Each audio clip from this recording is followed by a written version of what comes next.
Welcome back to the deep dive. Today, we're jumping into a really fascinating piece of Indian history. We are indeed. We're looking at Pratapgad Fort, and specifically how this place and, a legendary fight that happened there really became a massive turning point for Chhatrapati Shivaji Maharaj. Our mission really is to unpack the strategy, the sheer bravery, and, the ripple effects of it all for you. And the source material we're drawing on today, it's excerpts from Pratapgad Fort, Shivaji's strategic triumph. It's quite focused. Okay. Almost reads like a tactical brief, Yeah. Covers the fort's build, why it was so strategic, the famous clash, and what happened next. Right, lays it all out. Exactly. Yeah. It's a great starting point for seeing how one spot, one event can just change everything. Perfect. So let's start with the fort itself, Pratapgad. What makes this one stand out? It's strategically speaking, what's the big deal? Well, okay, its location is key. It's in Maharashtra, Satara district, near Mahabaleshwar. Sits about 3,540 feet up. Classic hill fort, built right on a ridge, kind of nestled between two streams. Okay, typical hill fort setup then. In some ways, yes, but here's what's really fascinating, the origin. Right. Pratapgad wasn't, taken from someone else. Oh. No, Shivaji Maharaj had it built, completely new, in 1656. Some purpose built from the ground up, not a conquest. That's interesting. Exactly. It tells you something about the planning involved. So why then? Why build it right there, right then? What was Shivaji thinking? Several big reasons, all very strategic. First, the location itself. It gave him control over the Par Pass. The Par Pass, remind me. It's a really important route connecting the Konkan coast area with Satara up on the plateau. Think trade, think troop movements. Got it. A critical bottleneck. Precisely. Second, defense. Things were heating up with the Bijapur Sultanate, specifically with this general, Afzal Khan. Right, the main antagonist in the story.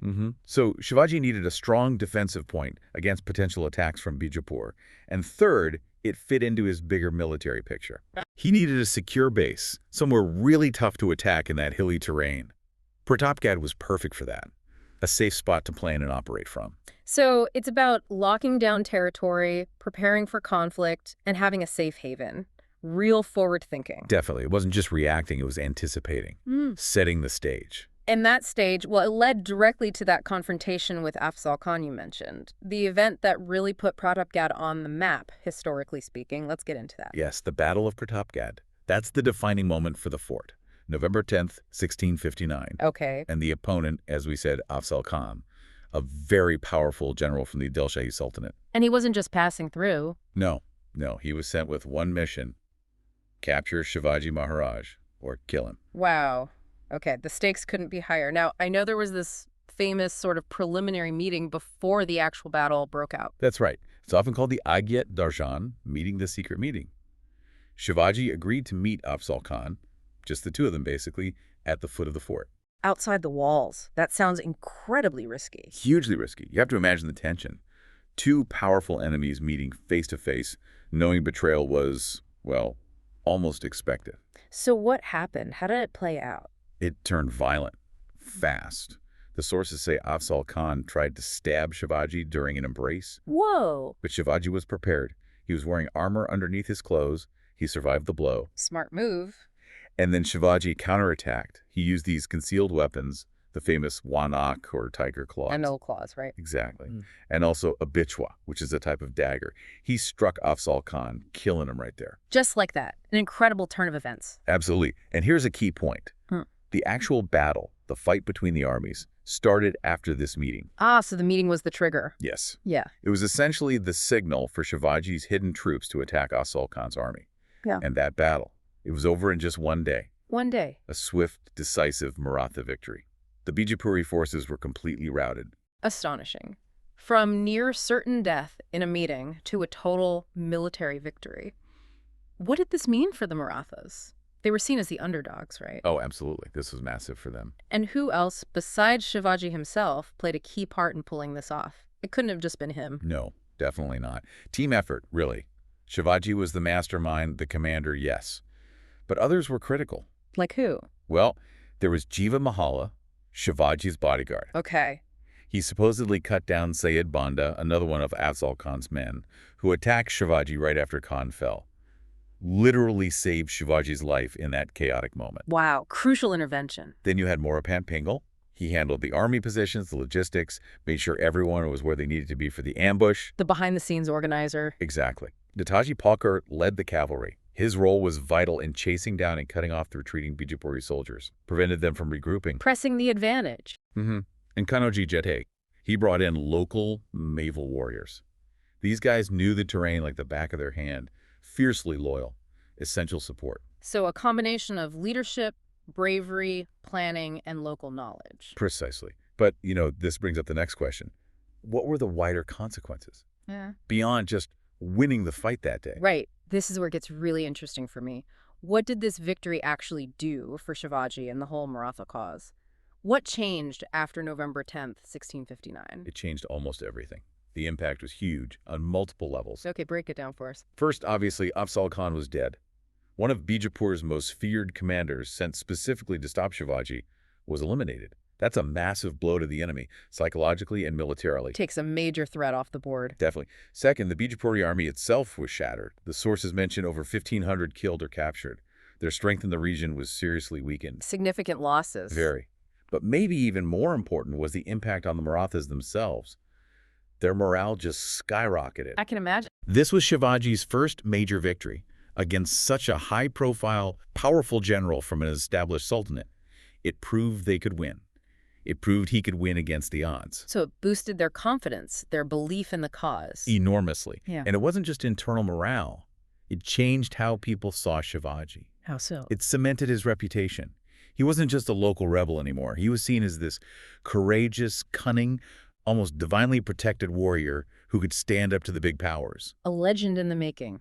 You could say that. Yeah. It attracted more people to his side, strengthened his legitimacy. It showed he was a force to be reckoned with, a viable alternative power. A real turning point then. It shifted perception, power dynamics, everything. Absolutely fundamental shift. Okay, so Shivaji wins this massive reputation-making victory.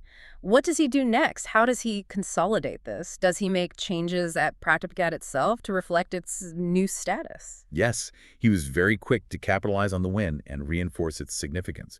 He didn't just rest on his laurels. What kinds of things did he do? Well, first, he strengthened the fort itself, made the defenses even stronger, improved the bastions, the gates, even made sure the water supply systems were robust, doubling down on its strategic value. Makes sense. Secure the asset. Exactly.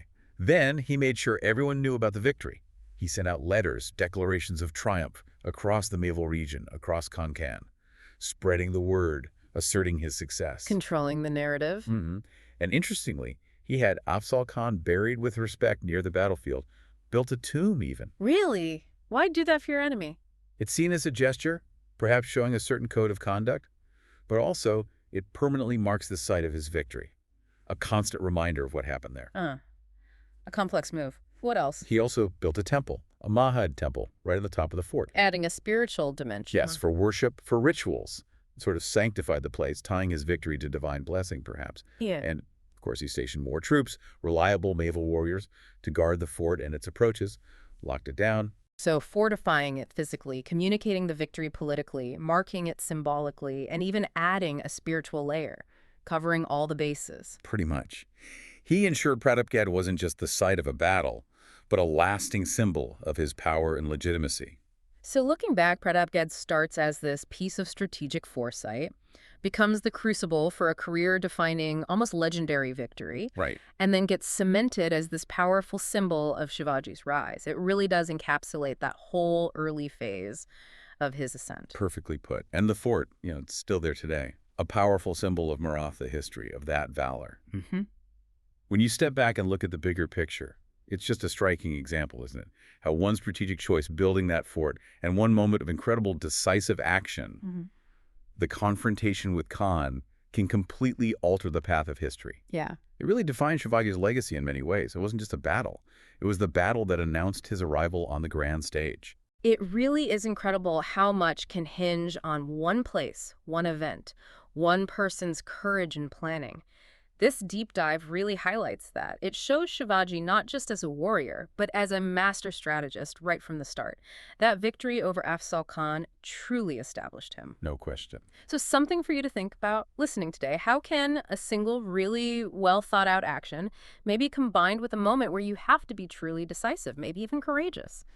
How can that change everything? How could it redefine maybe you or your project, especially if you're seen as the underdog? What's the strategic fort you might need to build? Or maybe what's that critical meeting you need to prepare for that could completely shift the narrative for you?